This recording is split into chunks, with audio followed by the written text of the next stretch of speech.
మాజీ MLA Veera Siva Reddy CM Jagan పైన సంచలన వ్యాఖ్యలు చేశారు.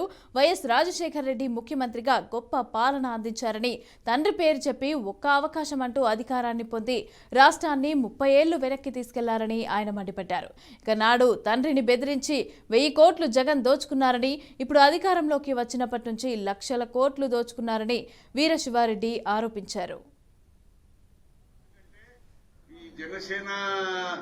టీడీపీ పొత్తు వల్ల ఏదో ఒక 30 25 లేదా 23 వస్తాయిలే జగన్మోహన్ రెడ్డికి అనుకుంటాను నేను. ఈ కాళీమాత షర్మిల దెబ్బ వల్ల ఆయన గుండు సున్నా చుట్టుకోవాల్సిందే. ఎందుకంటే ఆమె అనిల్ కుమార్ రెడ్డితో పాపం షర్మిలమ్మ గారు ఆయన జైలుకు పోతే ఆంధ్రప్రదేశ్లో పాదయాత్ర చేసి ప్రజలను చేసి తన అన్నకు అన్యాయం జరిగింది లోపల పెట్టినారని పాదయాత్ర చేసి అన్ని రకాలా చేస్తే అధికారం వచ్చిన తర్వాత చెల్లిని దూరంగా పెట్టినాడు.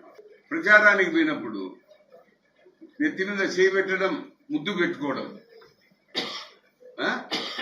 మహిళలను మాయ చేసి పారేసినాడు. ఒక్క ఛాన్స్ ఇమ్మన్నాడు, ఒక్క ఛాన్స్ ఇచ్చిన రాజు ఎంటబడినాడు.